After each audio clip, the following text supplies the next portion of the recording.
What's up, everybody? Welcome to another edition of the Reality TV RHAPpy Hour. My name is Jordan Parhar, and today we are back talking about Big Brother Canada 5 live on RHAPpyswebsite.com. Very sorry for the technical issues tonight. Took us a little bit of some time to get this show up and running.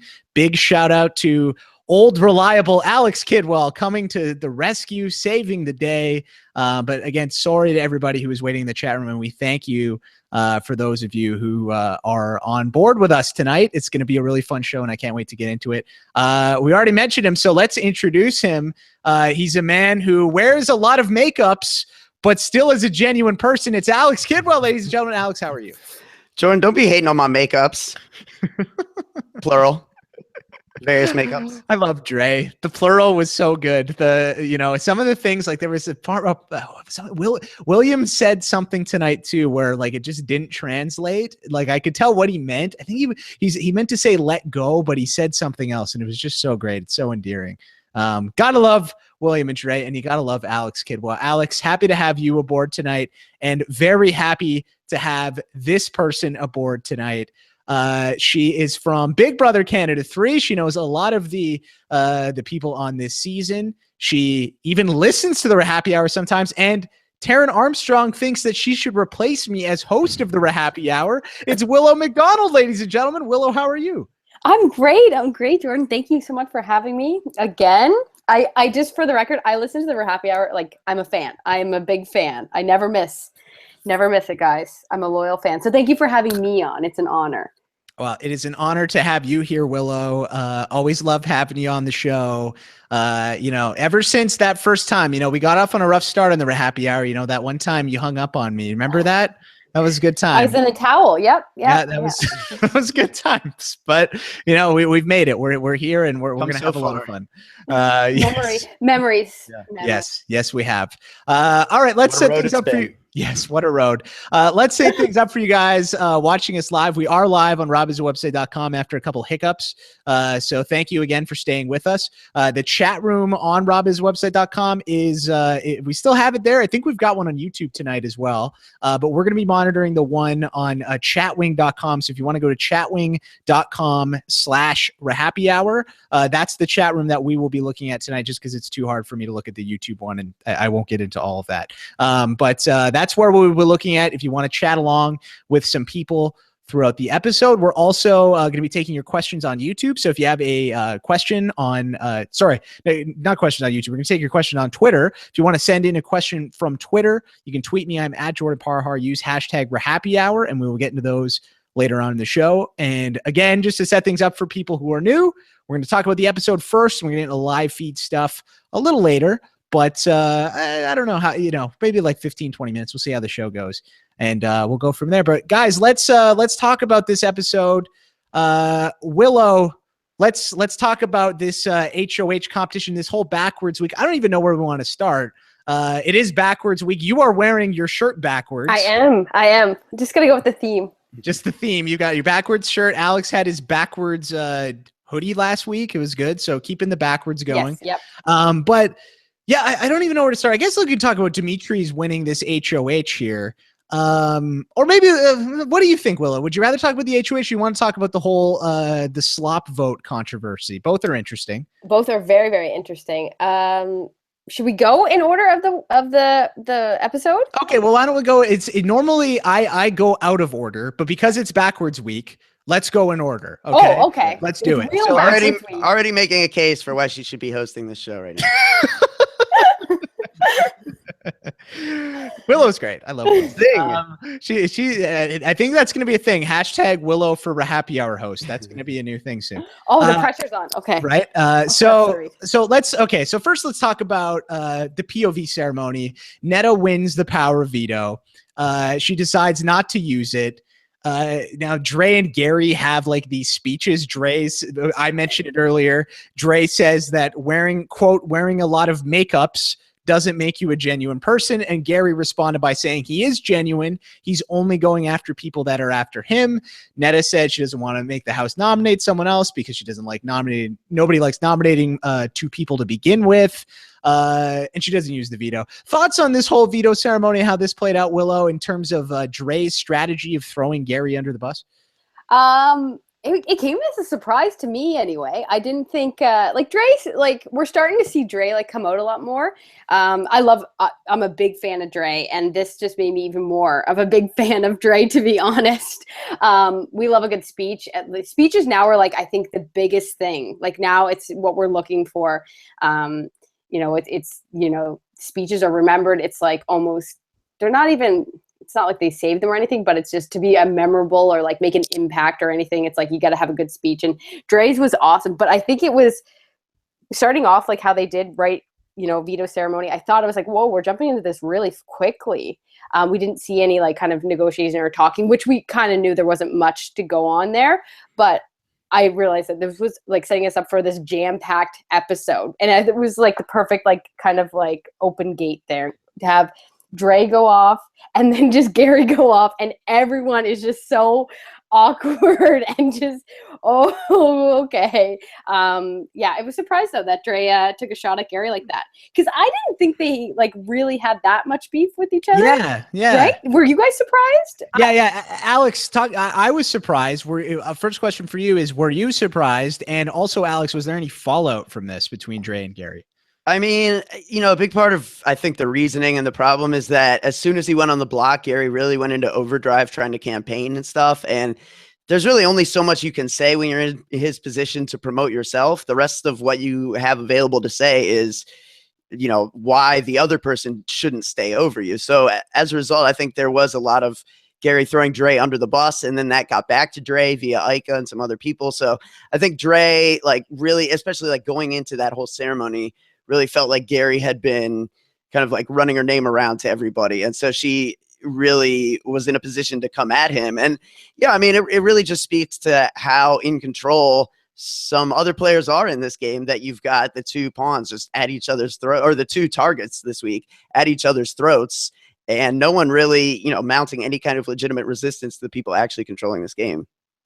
Yeah, no, I didn't expect that coming either, man. I really thought, I was like, oh, Dre and Gary are friends, right? And this happens. And I was like, oh, I guess they are not.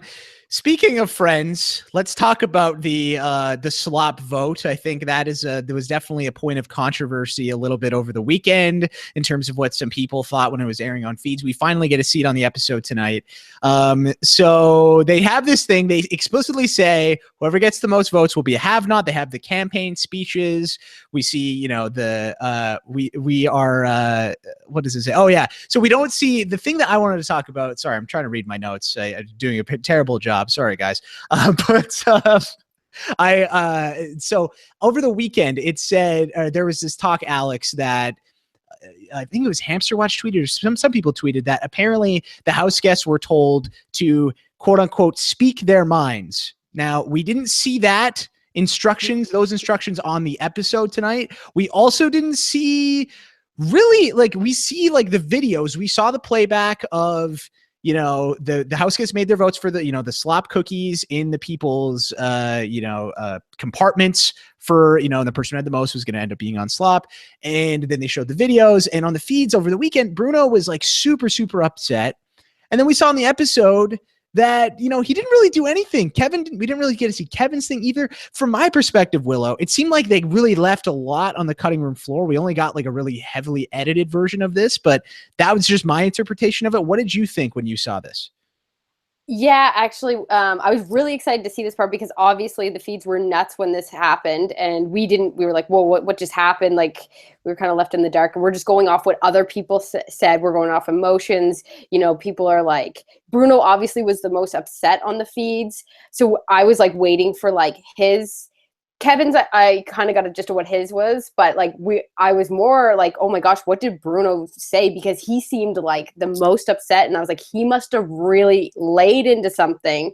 And I was actually really excited to see that. And it seemed like they kept everything pretty PG. Now, I know that Big Brother is like a pretty family show, so I don't know what was said or what. It seemed like they just wanted to show like a little bit to us, and that showed like the drama that had happened with it. And also you got to remember edits. So it seemed like everything was like a clean edit for most people. Do you know what I mean? Like you kind of, nothing surprised me there. I was a little sad because I really wanted to know what was said and what was done, especially with Kevin's strategy and what he was doing. And that's actually a good edit for Kevin to be shown, that for us as the fans watching, right?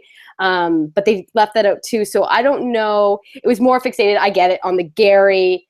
It's all piling on that, but the house versus Gary is what the edit was. But I really wanted to see, who was really called out, like what was, because it sounded like everyone's games were exposed. Yeah, and we didn't, and Bruno was super upset about that. And then the episode, we see him like kicking his laundry, and he's so mad. But then what we saw in the episode, it just seemed like nothing. So from my perspective, I was just like, oh, this kind of makes Bruno like look like he's being, over dramatic, when I don't know if Bruno was being over dramatic because I didn't get a chance to see what actually happened. So I wanted to see the full clip. What did Bruno say? What did Bruno do? Why was he so mad? Why did he feel like his game was ruined? Because I really didn't get a sense that his game was ruined by watching that. And then also, you mentioned Kevin, his strategy was giving the slop cookies to himself. We didn't see that on the episode either. So Alex, talk to me. Was there anything else that it seems like got left out based on what the house guests were talking about on feeds? I mean, they touch on it very briefly in the episode, in that conversation Kevin and Bruno are having in the have-not room, where, I mean, the main reason, and maybe Bruno was overreacting a little bit, but certainly the edit painted him as like going into a room, kicking stuff, going into another room like that. I mean, he wasn't an animal. You know what I mean? I think, Bruno does get a bit of an unfortunate edit because he's playing a really good game. No one sees him in the house as being some guy with a bad temper, but he doesn't get a lot of visibility because he's lying so low effectively. And then, you get this. So it's like, oh, that Bruno's a real mean-spirited, short-tempered guy, but no, I mean, what he was really mad about is he's been putting in a lot of work the last couple of weeks, really trying to pull in Jackie, who really feels alone in the game. She's in a position now. She just survived the block. She's looking for friends. Dre doesn't like her. Aika doesn't like, a lot of people don't like Jackie. And so she's like looking for someone to like throw her some rope. And Bruno and Kevin have been doing that. And then they gave her cookies and that was exposed. So it really does like undo really what his focal point has been for the last week, which is pulling in Jackie because he has everything else lined up so good. And yeah, I do think ultimately it's a bit of an overreaction, but they're having it real easy right now. Bruno's in such an amazing position that like all you can do is try to get to an even better position. Like otherwise you could just sit there, but you might as well pull in another pawn if you can. So Bruno's, it reminds me of like if you were like playing Madden on like really easy, like you go up, like you might be up like 80-0, but if you throw like a pass that looks good and the computer somehow intercepts, you're like, oh, that's ridiculous. Like at that point, you're just thinking that everything should go your way because you're playing on easy. So when one thing doesn't, you react more violently. See, Alex, this is why I love you, because you make references to my favorite video games. Well, it came to me while I was blathering on there. Sometimes that works out. Madden is an NFL video game for the uninitiated about football. Willow, what do you think about Bruno's reaction in general and just the idea of this twist? Because when I first heard about this, I was very upset partially because I will admit I'm very biased towards the vets. I want the vets to do well. This was not good for the vets. Also, I really, really do not like the idea of Big Brother broadcasting the house guest thoughts when they think they're, they're in like a alone where they think they can be open for the purposes of the TV show. Because I feel like the more you do this, and Big Brother Canada has done this, before, the more you do this, the fewer people that, the less and less we're going to see people be truly honest in moments like this and talk about, their thought process and what they're thinking. That's why we didn't see Neda say anything. She just grabbed all her things and she just threw them in Gary's. She didn't say anything because Neda knows. Soon, I think, we got to reach a point where everybody's just going to know. They're just not going to say anything. It's going to be boring and it's bad for the show. That's my opinion on it. What's your opinion on it, Willow? I agree 100%. I'm surprised that more of the vets, though, didn't, think of that and think, oh, no, like they're going to leak this out. To go back, like I'm trying to think even in our season, we were always paranoid, especially because Yes. what happened with Aika and what happened with Topaz. You know, that's like your biggest fear is your game getting leaked by production. Honestly, I think like that is like one of like especially if you're playing two sides or you're playing like this double. You know, if you're doing these. These twists or like those things are made for like people like Bruno or people like Neda who are kind of behind the scenes who are playing these games, or Mitch, like those games that are like the strategical, like behind the scenes, and nobody really knows what's going on, and they're putting in work and they're putting in hours and times, and then those twists or those leaks that's why those games blow up. But I think that Bruno's blow up isn't even that bad. I think that edit was fine. It could have been a lot worse. Because I watched when they were in the have not room for a while, and he was really upset. Pissed. And He you know was what? pissed. Bruno, you have every right to be. You have every right to be, especially what happened to him his first time. So I don't think his blow up. Yeah, like, and being on Slop, and you know what it's like in that house. You're just, everything is over dramatic. Like everything is the worst thing in the world. So, and yeah, I think he was just probably feeling like this is it. Like next week I'm going. You know, you feel that you're always scared. It sucks. And I hope like in the next year that now everybody's gonna be like, remember when they did that? So I think we're gonna see less and less diary rooms, maybe like I think they're always gonna have the characters that are very kind of, I don't even know how to say it, but very animated and kind of like gives it in the diary room. But you're gonna see less and less of those. I feel like you're gonna be right. Just because that worry. I think there's gonna be like maybe 2 really good characters for the DR going forward if they keep this up. And I think that the trust and the versus house guests and production is like a thin line. Yeah, and that is a huge point, Willow, is the trust. I mean, if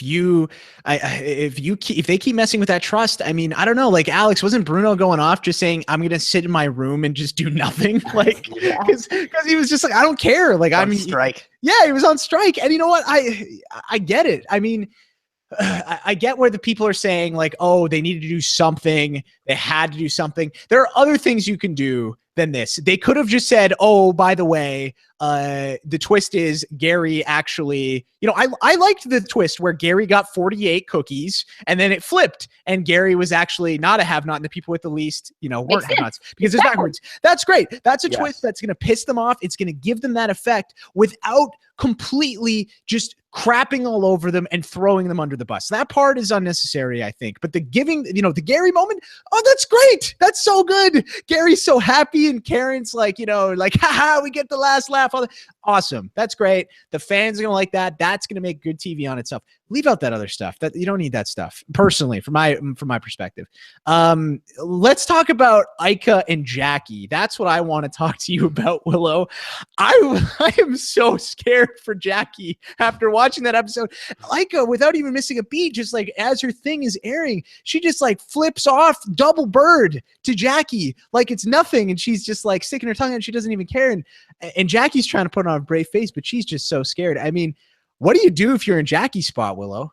I gotta give it to Jackie, though, is pretty like strong ballsy. If that was me, and I know you too, Jordan, like I would be like in a ball, like hurdled, like fetal position, like crying. Yeah. Aika, don't hate me. Like, I'm sorry. I'll evict myself. Like, right? Totally. So I think she did pretty well, honestly, deal with that. And that's Aika. And that's just, I didn't expect anything. Like, they don't like each other, but that's what kind of bothered me about this episode is that was the edit instead of what other things they could have been showing. Do you know what I mean? Like it kind of, I read somewhere too, it's just like what they were trying to edit is kind of like this like mean girl type of thing. And, you know, just everyone has beef with everyone. Everybody, it was, you know, I feel really bad for Jackie. It's really, really hard in there, but, that's just Aika. Like, that's just, you know, you just don't want to get on Aika's bad side. Like, you just don't want to. No. Biggest advice to anybody, if you're going in the house and you're playing with Aika, don't be on her bad side. You want Aika in your corner. Yeah, you don't mess with Aika Wong. I mean, Cindy was saying it's an honor to get shredded by Aika Wong. No, Cindy, I mean, you don't want that because Aika's scary. You don't want to mess with her. I mean, Cindy's recovered from it greatly herself after, that early blow up in the season. But I mean, I guess it's an honor, but I don't know if that's an honor you really want bestowed on yourself.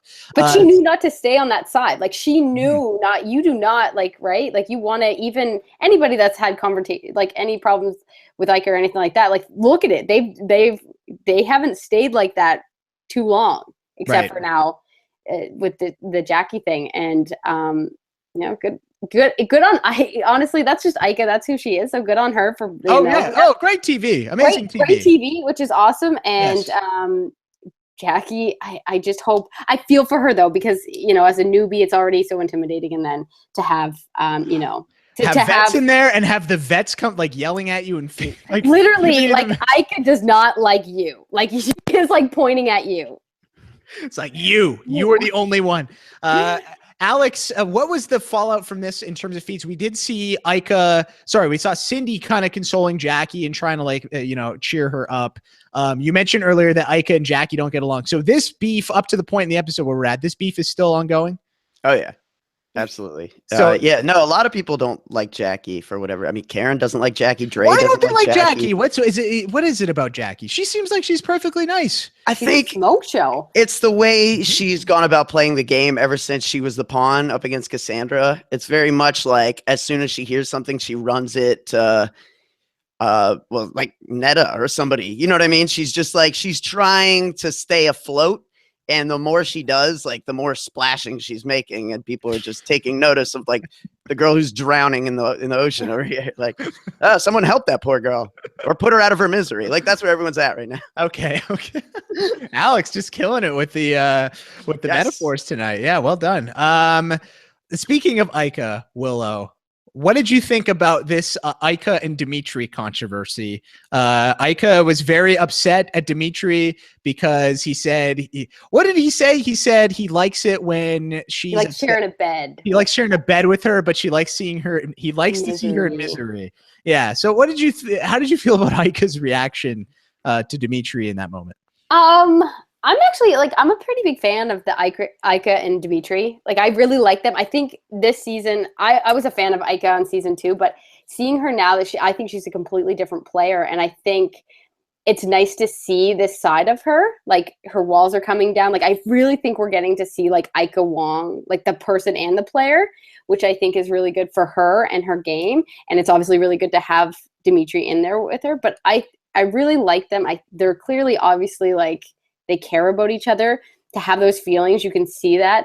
I think Aika, you're always paranoid that someone's playing you or someone's in the diary room, especially if you start to like let your guard down a little bit or like start to have genuine feelings, or you're just scared of looking like an idiot, whether that's in front of Canada, whether that's in front of your friends or family, and whether that's just little things. And she like anybody would, if those little things, those little insecurities, like those little comments can go a long way. And so when he says things like that, it's like, well, what else is he saying? Or what else? You don't know what he's saying in the diary room. And if she's starting to really like him, like she doesn't want to get played like that. And I completely understand.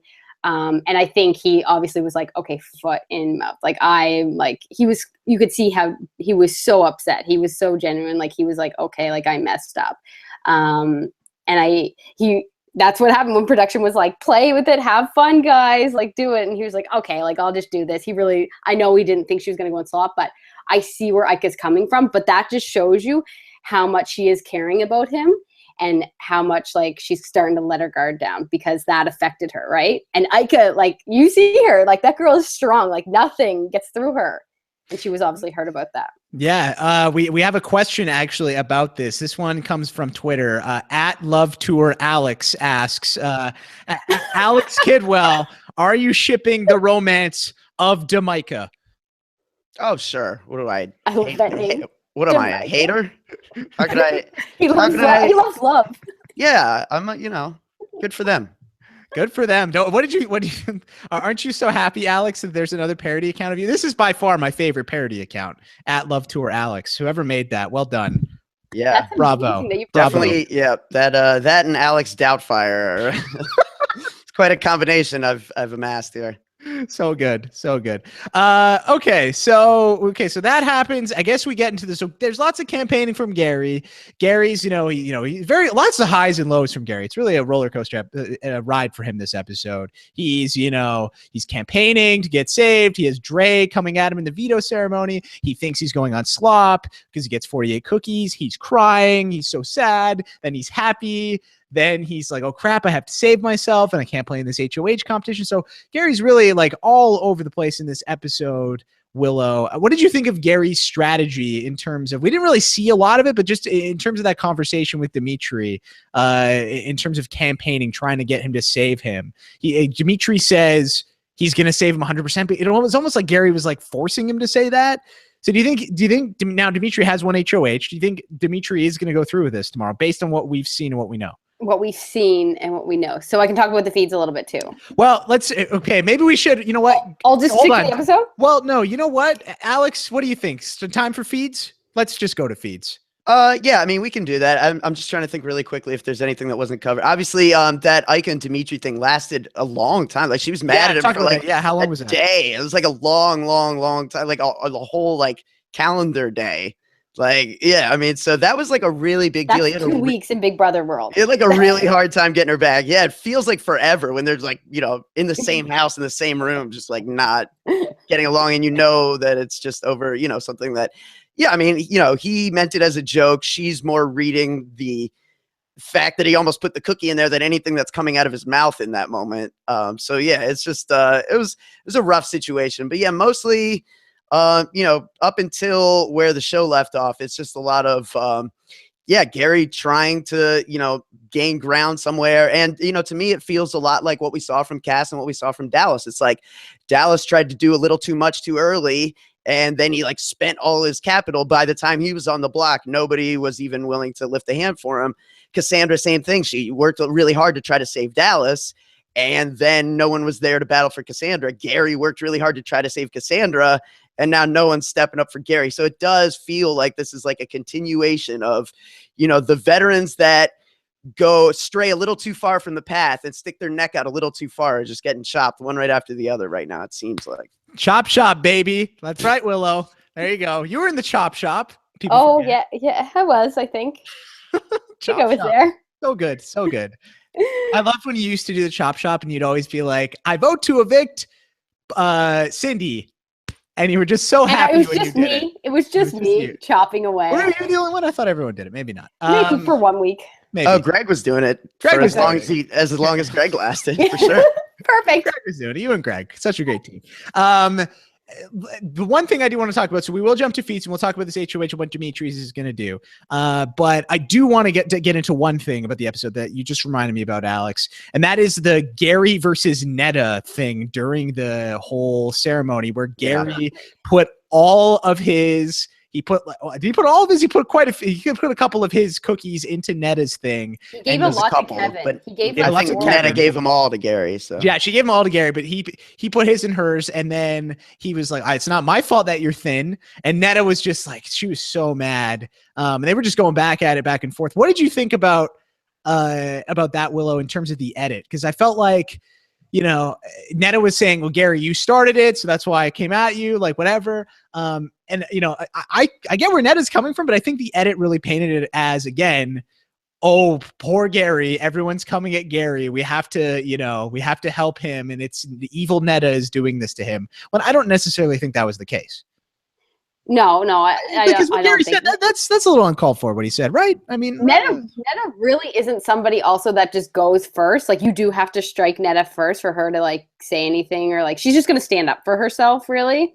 And I think, which I love that Neda stands up for herself. It's great. Oh, same here. Same. Like we know we support Neda, but I think that whole edit again with why they're not showing. They were just more focused on poor Gary.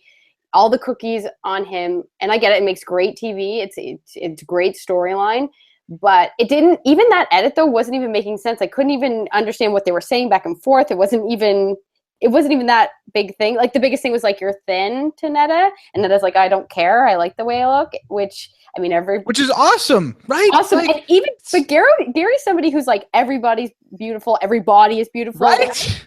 So I don't know. It's like, what are you doing, Gary? Like, get out of here with that. Like, come on. I love Gary, and I really wanted to see him. Like, I'm always going for the underdog. I think everybody likes to cheer for the underdog. So I kind of was like, and I think that's what the edit's trying to do too. But I was like, come on, and Gary, like, I wanted him to like try and like flip the house just for like some good TV. It wouldn't be good for you know, the side. But I was like, oh, Gary, I think he's just like in the corner by himself, and now he's just swinging away. Like, I think he literally is like, okay, like I defend, he's playing alone, and I know how scary and like how like he must feel so defeated, and then the whole house wants you on Slop. Like, I think he was just literally like swinging at everything and everyone.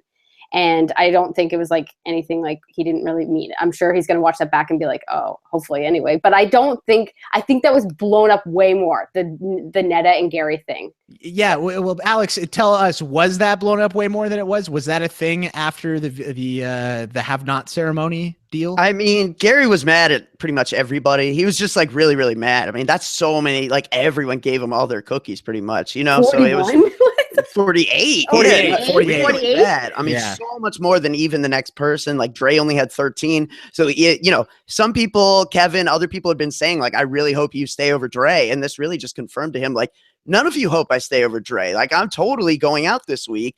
All of you people are just like lying to me. So yeah, it really did upset him. And yeah, it's not a good look for Gary, but Gary's probably going home this week. Neda's still got a game to play. And I think it's, you know, this is like, we're starting to see a little bit of like a turn to Neda's edit where, you know, and I think this would happen to anyone who got this overpowered twist. I want to clarify this because this twist is so ridiculously powerful. And we've seen HOHs in 2 days, like become a totally different person. Like Tom Plant just became a king in like a day and a half. He's like, oh, I'm in charge and I get to choose who goes. This is my game, bro. I run it. I control everything. Like, it's hard not to let that affect your head. Neda has been completely safe from any ramifications of any actions she might take for weeks. And in the game, that feels like forever. Like, how could she not think like, whatever I want to do is what's going to happen at this point? Because everything is going her way. The twist is set up perfectly.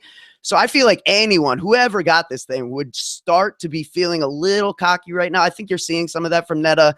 I don't think that's unfair or unwarranted. I would be cocky if I even won HOH playing Big Brother and I got a moment to myself, I would be like doing some crazy thing. Everybody does it. Yeah. So this idea that Neda should be humble 5 weeks into a game that's going perfectly for her, like, it's hard. I get why people are starting to be bothered by like some elements of, you know, her talking back to Gary when she has everything and Gary has nothing. Like, of course that looks bad, but it's, you know, she's in a position where she could say what she wants. No one can nom her. So until they can do something about it.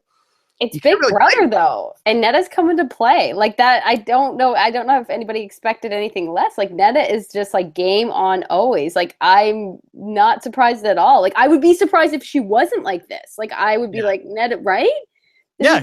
Right. Like, she's there to play. And I get what some people, I understand, but Neda's not there to be a fan favorite or anything. Like, she's there to win. She's there to win. That's what she's going to do. Yeah. And I mean, I do get where you're coming from, Alex, with what you're saying. And yeah, I think the challenge for Neda is it's going to be when that immunity is up, how does she shift her game and how does she change things? And I think that's super hard. I mean, from my perspective, I had 4 weeks in a row when I played where everything went the exact way that I wanted to go, like almost to a T. And then the 1 week where things didn't go my way, everything just came crashing down and I ended up basically voting myself out. It was so bad because I just didn't know how to react when it was like that. Now, Neda is somebody who's played twice. She's been in situations before where things don't go her way, but it's been a long time since Neda's had to overcome a huge amount of adversity in a Big Brother season,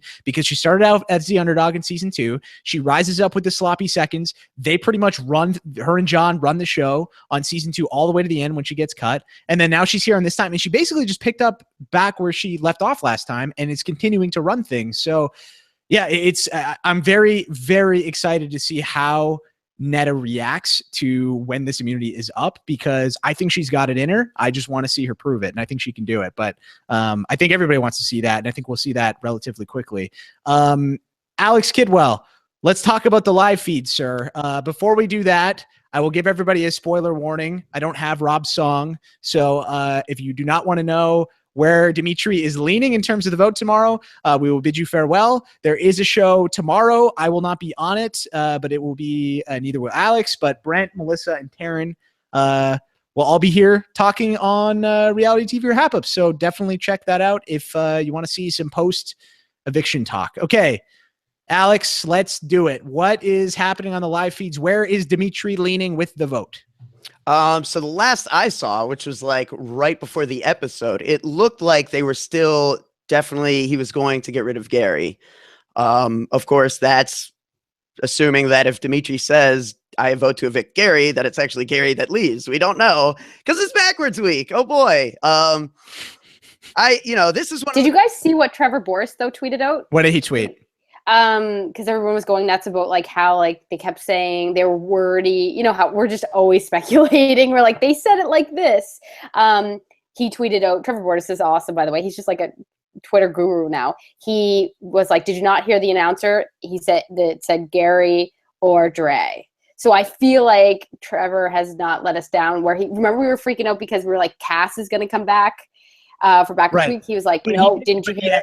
Yeah, he said it's Gary or Dre, but he did not say if hypothetically, if Demetri's like, Gary, I vote to evict you, and then they're like, psych, it's backwards week, Dre, you're out of there, see you later. Like he didn't clarify that, so I don't know, Will. It is going to be one or the other, and we also saw that in the episode, the Big Brother voice guy who was like, previously on Big Brother Canada. That guy, he said, who will go home, Gary or Dre? So it's definitely one of the two. We just don't know. We just don't know what they're going to do. I don't know. They can change that. Just so everybody knows, they can change. They can do whatever they want. And that is why, they've created the perfect twist for themselves where they have an out no matter how, like, you like, it was a lot easier for me to buy the idea that like pre-planned week 4 Canada's getting an HOH, and like, yes, the first 5 was screwed, but like it was always set up before the season ever started. Week 5 was always going to be Canada's HOH or whatever it is. Like I can buy that if this is all of a sudden, like, they can sell it to me, but I'm really having a hard time buying. Like it's just too much backwards at that point. And it's really, I mean, it was already kind of wonky just in the sense that like the noms didn't get to play HOH, which we didn't really talk about, which is weird. Like Gary has to host the competition for his own life in the game. Like, right. What are we doing with this that's week? Just so stupid. It was a lot of silliness here. And yeah, they kind of painted themselves into a corner because if Gary had been able to play and win, then what? He gets to take himself off the block, replace it with whoever he wants. Like you can't have that. So they just created a really silly twist. And long story short, it should have been if Gary won, it was the Pax Bros special, and if he wins, then he can vote to evict himself or he can evict Dre. He has to choose between one or the other. Because I think that's or maybe like the person who got the next most nominations would replace him, and then he can evict one of them. Because at least then there's a reason to explain, like, okay, well, that person had votes against them, so they should have won. Like, what?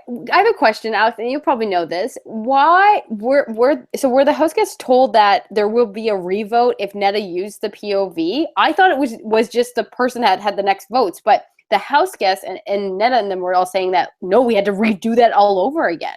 Yeah, so no, that's what I thought at first as well. There's a lot of stipulations thrown at us, like right at the start of the week. Or a day in, actually. But no, it would have, if Neda had used the POV, another vote would have taken place. Wow. Yeah, apparently so. So there you go. But Neda was never using that veto. No, not for a second. Neda was not using that veto. But okay, so I think no matter what, guys, Gary is staying in the house. There is no chance Gary is evicted tomorrow night. Whether he manages to save himself on his own merit, or whether it's Gary who's evicted, and then they're like, it's backwards week.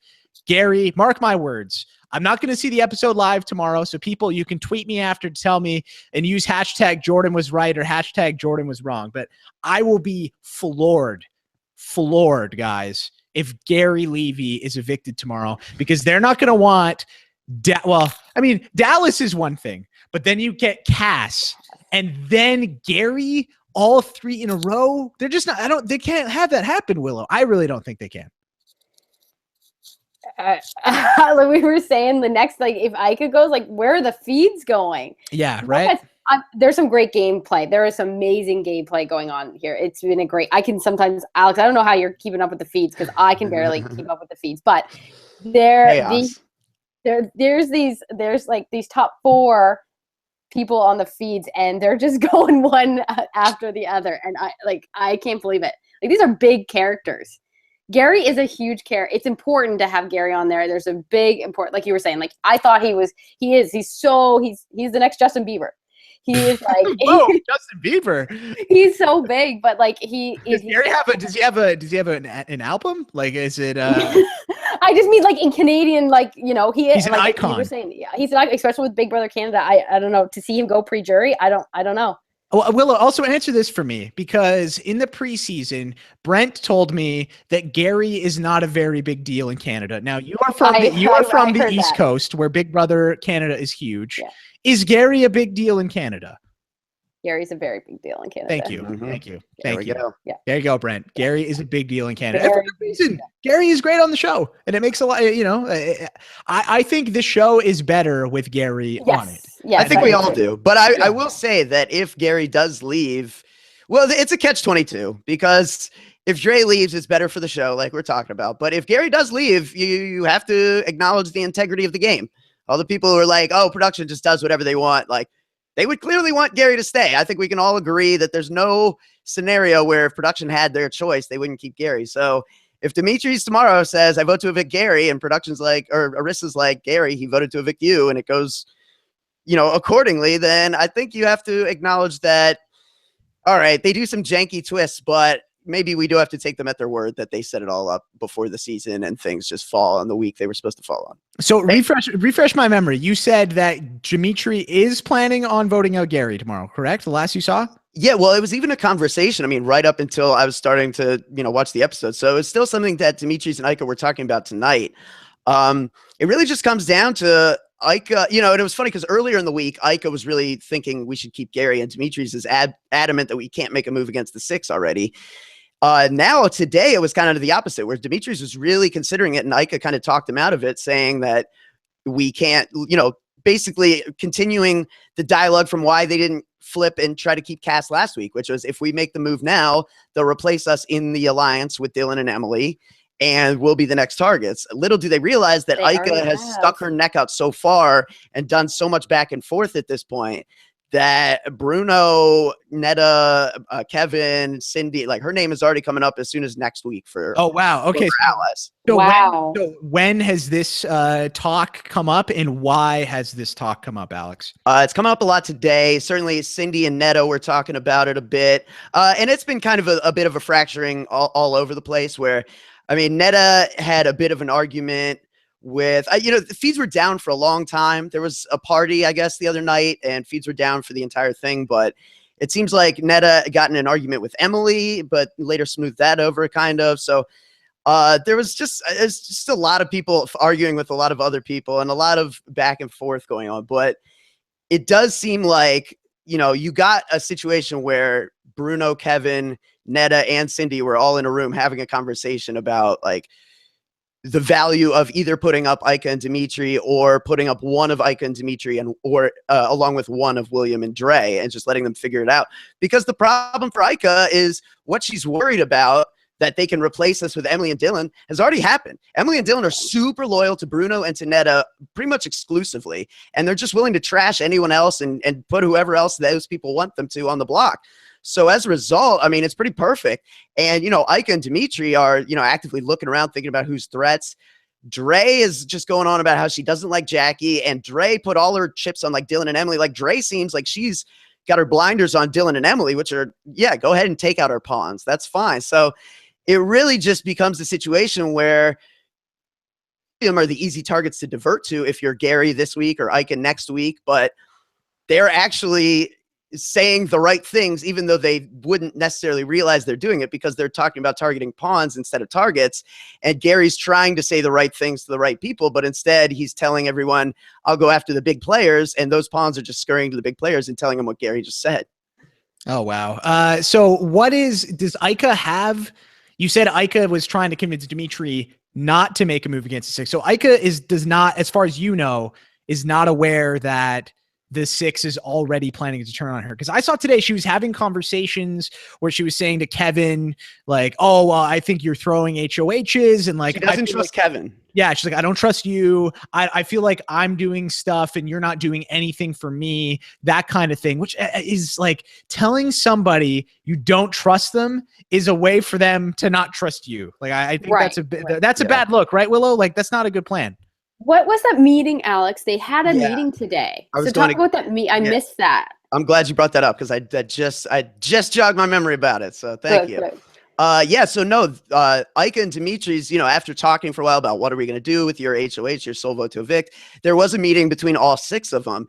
And it really became a situation where, they're flying so high right now that they're like, yeah, Gary this week, let's plan next week. And that's been the case for a couple of days. Like it's been a foregone conclusion that Gary's going. And the plan is next week, Dre and William on the block. Dre needs to go. Aika and Demetri don't want that because Aika and Demetri's here they are again with the power to flip things if they would want to. And Dre and William aren't coming after them. Dylan and Emily are. So is Jackie. So they're wondering, like, why are we keeping, we have power again. And why are we keeping the people that won't target you, but will target us? Like, why are we doing this right now? And they basically laid it all out there, just like I'm saying it to Neda, to Bruno, to Kevin, to Cindy, which very valid point. But as soon as they left the room, those 4 are like, man, Aika's really just trying to, get her way and push her agenda. Like, that's not necessarily what they want. Dylan and Emily are beautiful, beautiful pawns for them. So they're just trying to convince Aika and Demetri's that we can control them. Demetri's and Aika are like, you can't control them. And so now they're thinking like, yeah, we can, but maybe we can't control you. Wow. There we go. So next week should be interesting indeed. Willow, you want to get into some of these questions? Yeah, absolutely. Okay, let's do it. This first question comes from friend of the show, Edward Morris, Edmo. Edmo asks, Willow, is this crazy week giving you flashbacks to the triple? Hashtag BBCan5. No, not at all. I think the triple and backwards week are a little different just because the triple was so instant. The triple literally is like max 40 minutes and backwards week is a long 7 days. So no, this is a different twist there. I think, I don't know how to even compare the 2 of them because you just have like, I don't even know. Backwards week is like in its own special spot. Guys, do you even know I don't even know what to compare backwards week to. Yeah, no, like it's weird. Like, Alex, like you said.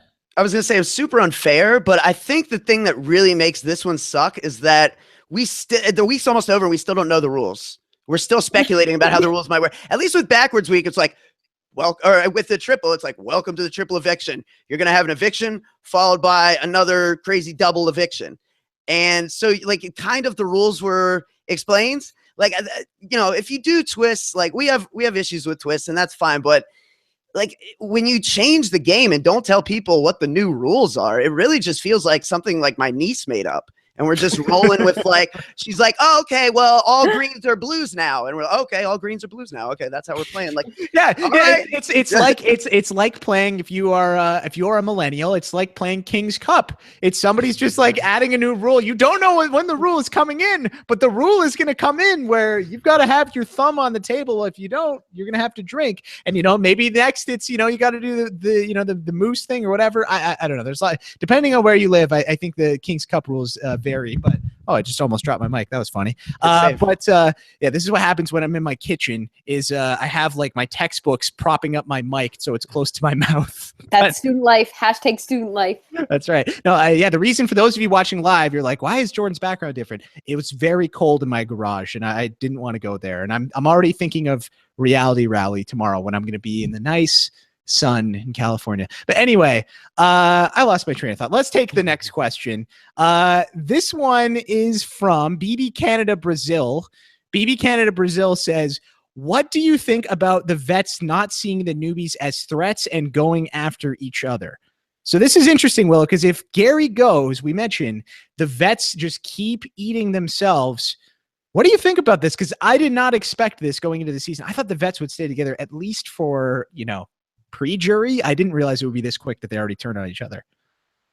Yeah, that was a big surprise. That week, that we keep seeing that we missed like this big week. So the first week, obviously some serious things. It sounded like they wanted to. It sounded like everybody wanted to. I'm not too surprised though that certain vets are closer than others. You have the season 3. Like there's just people are just closer outside than they are. Like, you know what I mean? There's outside relationships and then coming into the house. So the crew, the core there, I'm not surprised about that. I am surprised how quickly and who has been going so fastly. Like, I can't believe like we're almost like another vet might go pre-jury. Like we might be sitting on 3 vets pre-jury. Sure. That is something. Well, could be 4. I mean, we could have Gary. That's 3, right? And then if it's another one next week, that's 4. That's half of them wiped out pre-jury. That's crazy. And I don't think they're taking into consideration too, like there's power couples and what it is to have like a real ride or die. Like having someone that actually like would fight for you, like would like die for you. When they mean ride or die, like in that house, that means everything. And you have, yes, Dylan and Emily are pawns and they're doing that. But if they were to team up with the French Connection, those 4, and switch over that is powerful. I don't think that they're not taking these like, and no, the French Connection, they're thinking about targeting them or targeting whatever. But these are people, you have to realize these people will like vote with them. They're loyal. Same with Aika and Demetri. Like those 3 are serious.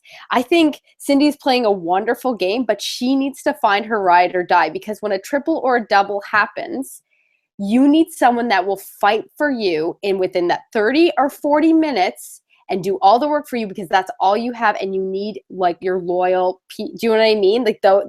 Yeah. You need those people, and you need people that won't accidentally vote you out in a triple. Those are the kinds of people that you need. I don't know if you guys have seen this, but yeah, I think it was earlier today, in fact, that the 3 players from your season, Kevin, Bruno, and Cindy, really locked down, affirmed the 3 of us. It's like we're really, really locked in as a 3. If any of us is ever on the block, we're using the veto on each other.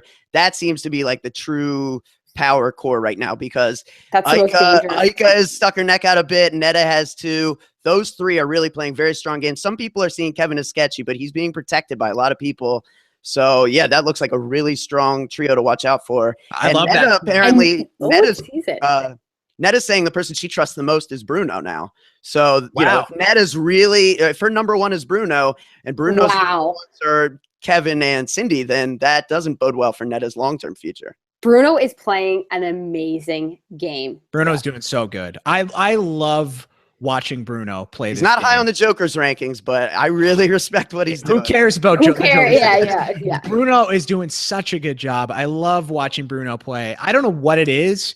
I think it's just his passion for it. I know how much he loves it. And he's really good at pitching something that doesn't even seem like it should work. You know, he'll have conversation with Gary when he's just giving Gary cookies. And the first thing we come back to on feeds is Bruno in the bathroom, like really explaining it away. Like it would be a situation where you would expect most people to have gaps in their thoughts or like really be thinking. Bruno it seems like he's telling you the truth. He's very good at just keeping, maintaining conversation, locking eye contact, and telling you a straight lie. And that's something that not a lot of people can do. And I think, again, it speaks to the question that we got, which is, why are veterans targeting veterans and not these new players? In Big Brother, there's 2 kinds of players, right? And most seasons have a lot more of one than the other. There's people who can vote and people who can flip a vote. You know what I mean?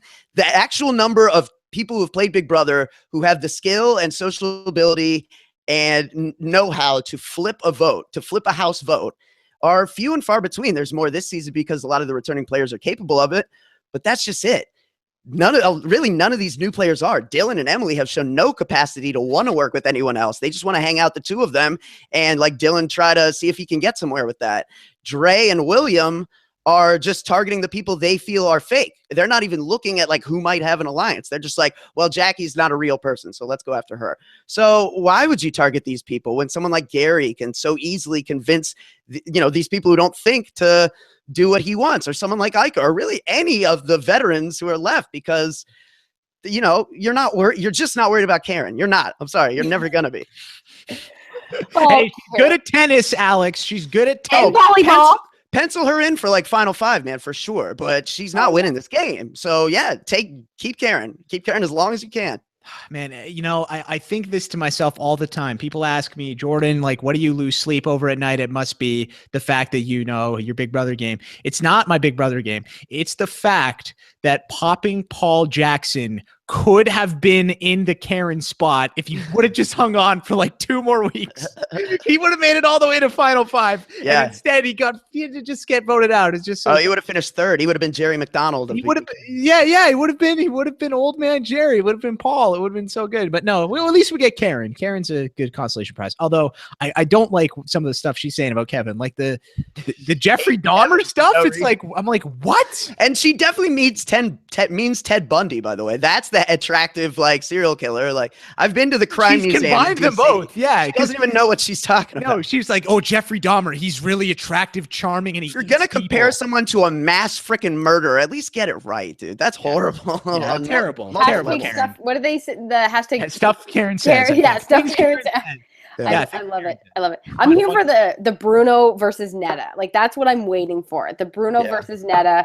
It's not going to happen for a very, we got some weeks to go, but that's what I'm here for. Hey, Bruno's got a head start for sure. Like, he's already had a couple conversations with people that haven't gone back to Neda, which is key. Like, if he can have a conversation with Cindy about we should go after Neda, like sometime in the not too distant future, and Cindy doesn't tell that to Neda, that's big, I think. Man, that's... Well, before we get to Bruno versus Neda, we have another question. This one's from Taylor Allen. Taylor asks, Willow, who do you think will win in the war between Aika versus Neda? Oh my gosh, Aika versus Neda. Is this after her jury, like after her safety? I'm assuming, yeah. I guess that's what we're thinking. Yeah, we're assuming. Well, but I mean, when does it end? She's got another week after this one, right? Yeah. So technically, Neda's got a head start. So she's safe for 2 more weeks. Get her without being able to be gotten herself. Technically. Yes. Yeah. So what do you think? What do you think, Willow? I don't know. I don't feel like I don't know. In my gut, I feel like Aika's not going to go next week. I don't want to jinx it, but I don't want to jinx it, but let's say I don't see Aika being in. I think obviously she's on the radar, but like there's bigger fish to fry. There's other things to do. Yeah. I think it depends on who wins HOH. A select few would have to win HOH. I agree. Because what the other vets want to do is have a pawn do that move for him. That's the kind of blood you don't really want to get on your hands if you're one of these vets, especially since Aika might then make jury. So the dream scenario for them is like, go ahead, Dylan, go win that head of household and take out Aika or Demetri's for us. That's beautiful. Like, that's what they're hoping for. Wow. Right. And that's smart. And it's completely smart. I think the only way that Aika beats out Neda is Demetri's like, no, I don't. For Aika to beat out Neda, she's gonna have to first just somehow recover from this incident here and get Dre and William back as like the #1 duo that needs to be targeted, because that was the case when this week started, but now it seems like it's shifting. So yeah, she needs to get the French Connection back on everyone's radar if she can. So then that, I guess that poses the question, what is better for, I mean, if we're talking about this war between Aika and Neda, or Aika and the 6, what is better for Aika's game then at this point? Is it to keep Gary in the game or to keep Dre in the game and to try to fade back a bit? Willow, what do you think? I don't know. I was thinking that today. Gary, he's a great player, and he plays alone. He really, really does. I know, like, I want to say, like, oh, like, if Aika and Demetri save him, that he would have the loyalty. But Gary's there to win, too. Gary already got to Final 2. He's there to win, so I think he'll go wherever. He's got a great social game, too. Like, he really does. And it's not like he's just going to, like, be like, okay, the lines are drawn. I'm back in the house, and I'm not going to work with you guys. He's open to working with people and things like that. So I don't know if Gary's still being in there, because say they save him, they're still like, okay, well, now we know they're super sketchy. Now we know they're not working with us. Now we really don't. if Gary goes, it kind of buys them like a week. It kind of buys them maybe a week or two. Do you know what I mean? And it also, they are like more like, yes, like it's Neda versus Aika, but Demetri still kind of has some good like relationships with them over there. And that's what's kind of saving, I think, both of them. But I think if they do that, it just like, it ruins everything. Like it's the 6 now versus them. Like there's no way they can mend. There's no going back on that. So it's best maybe if Gary goes, but I don't know, but like I really don't know. I think the best case scenario is if Gary stays by accident. Right. If Demetri, plausible deniability. Yeah. If Demetri votes out Gary and then Dre goes instead because it's backwards week. They even talked about, Demetri was like, why, they talked about the possibility of like, why don't I say I vote to evict Dre? And then when Gary stays, I could be like, I thought they were going to backwards week me. Like so he's even talked about the reverse possibility of selling the lie. I like that a lot. I think that's a decent play because it gives you some degree of plausible deniability, even if everyone doesn't believe it. Like at least people are wondering, like, could he really be that stupid? Which is a good thing. I think you want people thinking about you in the house. Ultimately it's tough because, and that's why I think that a lot of people have been talking going into this week about nominating Dre next to William because they're a pair. But then once everyone got to nominate anonymously, it really created this great opportunity to put up Gary without Gary knowing who put him up. And that's why these two noms were so great here for everybody that's like in the majority of the 6 that's not Aika and Demetri's, because Aika's really close to Dre. So it really put her in a bind where like in order to flip and keep Gary, she's got to not only take out another person who would work with her, but in doing so, like Dre is keeping William to doing whatever she wants. With Dre removed, who knows what William does? They can't accurately predict that. Gary says he can rope him in, but that's only, all you have to go on is Gary's word, and you don't even know that you trust Gary. So it really did limit Aika's options the moment Gary was up against Dre, because that's one of the few people she has left to work with that aren't already in the 6, or Dylan or Emily, who seem pretty much fine with the idea of being the alternate 2 to be on the side of the 6. Like they're not looking for anything better. They're fine with the deal they think they have. Yeah. Interesting. Let's see. How many do we have? Let's take 2 more questions.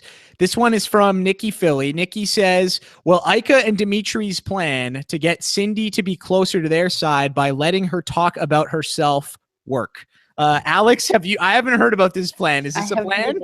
I mean, they talk about a lot. Aika and Demetri's have spent a lot of time talking this week, obviously, especially because Demetri's has full control over what happens the rest of the week. Nobody else has really anything to do. So it's a lot to, mull over. But again, I think this is just one of those things where it's an idea, you want to pull in Cindy, but they've been spending a lot of time with each other, with Dre, with other people. Like I talked about, Cindy just affirmed this morning she has a really locked in solid thing with Bruno and Kevin. So they could put in that time and put in that work, but I don't know that they'd ever supersede the season 3 alliance that seems to be really, really strong. Does Cindy seem to recognize that that Kevin and Bruno are, more tight with each other than they are with her?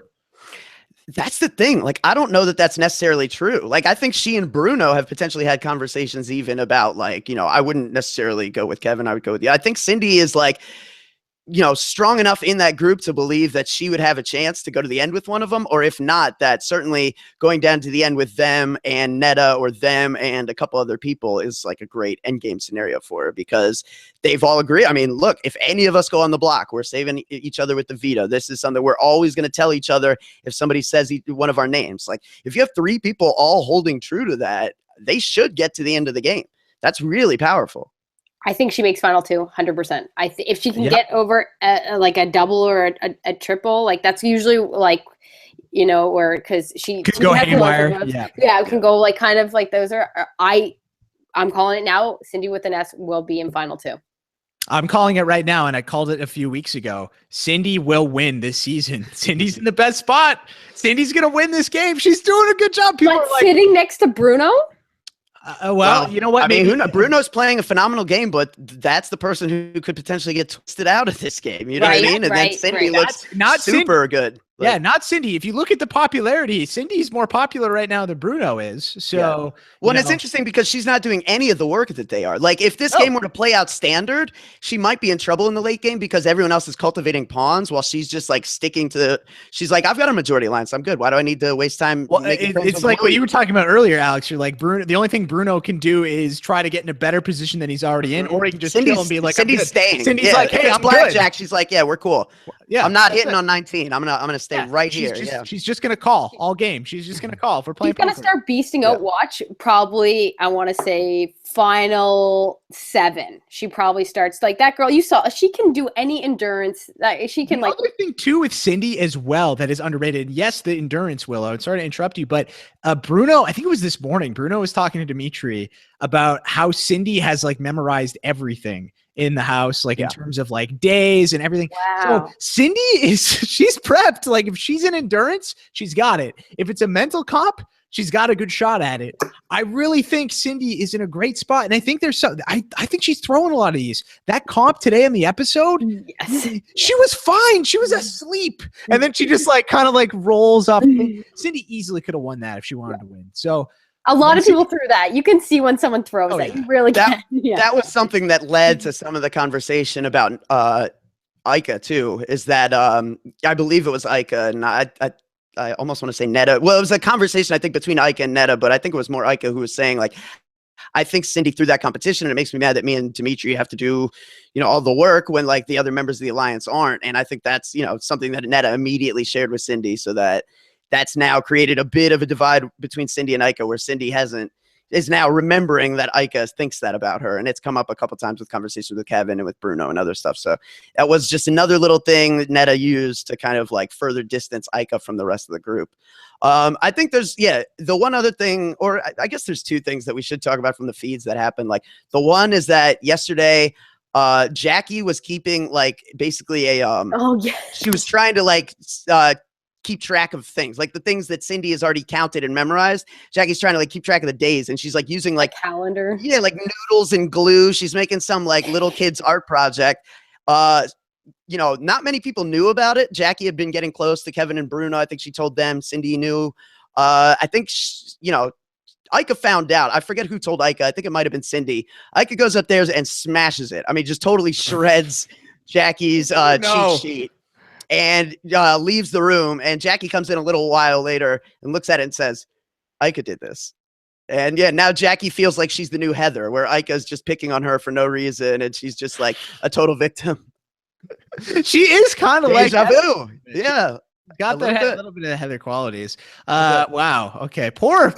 I mean, here's the thing though. Here's what I will say about Jackie's macaroni homework project.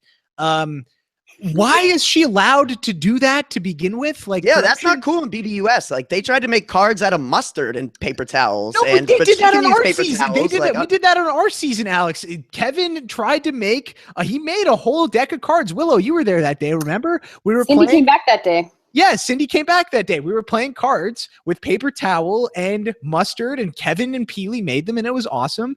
And we were playing, and then Big Brother was like, no, you can't do that. Let's take that back. Yet they're letting, maybe they knew Aika was going to smash the macaroni thing. I don't know. But you know what? I feel for Jackie, but at the same time, I don't, because nobody else is allowed to get away with that. I don't see why they were giving her preferential treatment on that, Alex. So that's my take on that. What was the other thing you wanted to talk about on feeds? The other thing was a lot of people expected some kind of punishment to come from this.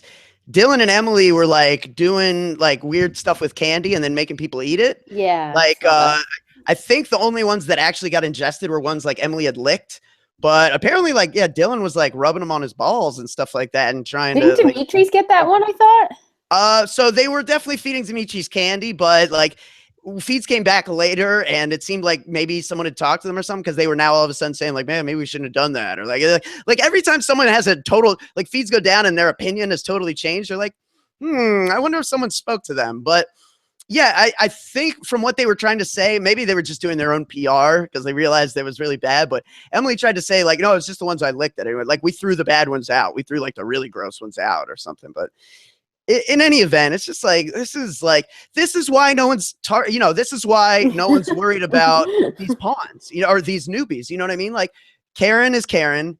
Jackie is just worried about how she feels like a victim and everyone's out to get her. Dre and William are targeting Jackie, Dylan, and Emily, so fine for the vets. And Dylan and Emily are just like hanging out thinking of stupid things to do, like rub candy on their balls. So that's why no one's targeting the newbies this time. Oh my goodness. In a Alex nutshell, Kidwell. if you will. Old reliable at it again. Yeah, Will, I don't know if I have any. I don't really want to talk about this. Do you want to talk about it? I have nothing. I thought he was going to say there was a punishment because I was waiting for that or something, but I guess not. But yeah, no, it's just, you know, I don't like this, but you know, it happens every season. It is what it is, right? It used to. Well, it's the last couple seasons it's been happening, Alex. Yeah, I suppose. Is there something going on tonight on the feeds? I saw right before we got on there might have been some discussion or something.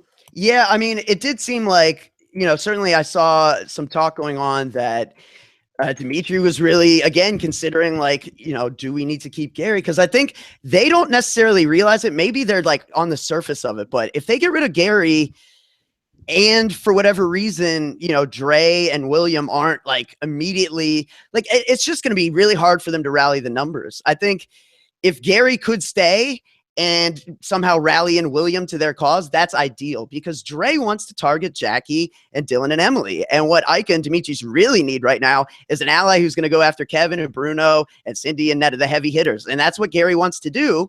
Right. He's like the one person advocating for that. So that's the selling point for keeping Gary. If you can't convince Dre to do that, then maybe you are better off keeping Gary. It's tough. Yeah, tough predicament. I mean, again, because Dre brings a number and, you know, seemingly more loyalty, but Gary brings the plan of attack that you want. So that, yeah, they're in a tough spot. Yeah, I think that's why, like the whole Demetri plan of being like, hey, no, like I wasn't sure, you know, I'm going to vote out Dre because I thought it was going to get rid of Gary. And then maybe that can be a pitch to William. I have no idea, but it's, I'm excited. It's the week's going to get reset tomorrow. Going to be crazy. Probably Neda's last week of safety. So we'll see how that unfolds. Last question. This one's from Matt Brody. Matt says, is Neda the Big Brother Canada equivalent of Harvey Dent? And Alex Kidwell, I'm sure you know this quote. Can you please recite this quote? Yeah, well, you die the hero like Cassandra, or you live long enough to see yourself become the villain like Neda. Yeah, absolutely. And I do think, you know, again, if this twist has made it impossible for her to not do anything other than really establish a strong position and really just begin to continue to control from there. If anyone else had gotten, think about it, if Dallas had gotten this twist, everyone would be so anti-Dallas right now. Can you imagine? Like 5 weeks of Dallas. Boy. I'm safe, bro. Woo! People would be so over it. So I just think it's, you know, whoever got this, we were going to see their most confident Big Brother personality ratchet it up even further. And yeah, a lot of fans from what I'm seeing are kind of turning on Neda. And, you know, I think it's a shame because I think that she's going to be in trouble sooner than a lot of people think. Like as soon as this immunity runs up, it's not lost on a lot of people how many comps she's already won when she didn't need to win them. So she's going to have to do work very soon. A lot of the people that are mad that she's getting a free ride, that stops rather shortly. So yeah, she's going to have to do work and she will do work. I got faith in Neda. She's been putting in work. I have to give her that. She is definitely putting in work. Yeah. I think the whole hate, like, I don't know why. And again, I try to put myself in the fans' shoes as well. I try to, because I know Neda and I know Cassandra, but the fans were so upset about the Cassandra and Neda not working out. But this isn't, it's Big Brother. This isn't, you know, like, and I'm not comparing the two or anything, but I'm just saying, like, okay, like you go in and you're like, Dr. Will and Dan are probably not going to work together, right? I'm not like saying like, no, that's totally it, right? That's not the perfect world. That's not how Big Brother works, people. I'm sorry. Like it's just not. I know. I would love for them to ride into the sun together, but it's not going to work. And I think that's where Neda's getting the hate dream from. Hunger Games ending where like two people state of production like, no, we'll take poison rather than we'll walk out the house together and live off nothing. Like, no, we don't need money. We have love. No, I would say all that, and then as we get to the door, I'd be like, screw you, I'm silly. I would. And that's like, and I think I think she's gonna be, I think she might be okay actually after week 5, or I don't see anyone going after, but I think season 3 will start to go. She doesn't see it coming, and I think that's her biggest worry. That season 3 is deadly. But if she can pull Cindy over with her closer and see, hey, look at these two guys, we might have a disco party here and there, guys. I'm pretty excited. Yeah, no, it would be good. It would be fun if season 3 represented, or I think regardless, it's going to be entertaining though how this all unfolds. I think. Yeah, especially if Gary stays tomorrow, Alex. Yeah, it is unfortunate though that I mean, Neda's, for better or worse, her legacy in this season is going to be determined by what happens as soon as she's no longer safe. Like, fans are just going to remember, like, if it turns out that she can't undo that first week and like it's totally against her, fans are gonna be like, oh, see, without the twist, she was terrible. But no, it wouldn't have been the twist. I mean, the twist certainly put her in a position, but man, she's done a lot of really strong work. I mean, if you look at the way Dallas was buried before he even got before he's even on the block, the way Cassandra's buried before she's even on the block, the way Gary's buried before he's even on the block, the way everyone knew to nominate Gary and Dre before the twist even hit, like, that's all Neda just putting in work. So, like, even if you don't like the way the game is going, I mean, for me at least, I think you have to respect the games that Neda, Bruno, some of these people are playing, because they're just so subtly strong. Very strong games. And yeah, I'm with you. Neda would be in this spot without the twist at this point, with all the comps she's been winning. Yeah. She's put her fate into her own hands. She's proven it. We'll see how long she can keep it up. And I'm excited to see what rabbits she's going to try to pull out of the hat, because I think it could get a little, it's going to be an uphill battle. She knows that. So can't wait to see what happens tomorrow. Alex and I won't be here to watch it live because we'll be at Reality Rally. But before that happens, we're going to say goodbye tonight. Willow, thank you so much for joining us. This was so much fun. Do you want to let people know what you've been up to on the internet lately? Because you're doing some cool stuff. Yeah, I've just been like watching the feeds and stuff, and your YouTube channel, Willow. You want to talk about that? Come on, what have I been doing on the internet? Yeah, I mean, I've been me and my partner Allison and I have just been. We started YouTube. I actually love it. I'm addicted to it. I'm not like good or anything, but just like showcasing my life here in Vancouver, and like I traveled to China, and it was wild. And yeah, we almost died. It was great. Almost died. Almost didn't get out of the country. They didn't want to let me leave. It was pretty intense. So yeah, I've just been trying out the YouTube stuff. I love it. So if you want to check it out, it's probably not for everybody, but sometimes I talk Big Brother, sometimes I don't. So yeah, that's what I'm doing right now, is just doing some YouTube and enjoying the BC rain. So you guys have fun tomorrow. Thank you. We will have fun, Alex. How excited are you, man? It's gonna. Well, I mean, you're just driving down the street, like Reality. Driving down. That's right. It's a bit of an easier commute now. Yeah, so that's gonna be good. I'm flying out tomorrow morning. Peter Brown and I, our flight leaves at 8:55 p.m. Not p.m. a.m. So we're gonna leave bright and early. It's gonna be good. We're excited. It's going to be a lot of fun. But as I mentioned earlier in the show, I will not be here tomorrow, so I will not be hosting the show. Alex will also not be there. So Taryn will be hosting the show tomorrow. Brent and Melissa will be on with him as well. They'll be recapping the eviction, talking about who the new HOH is.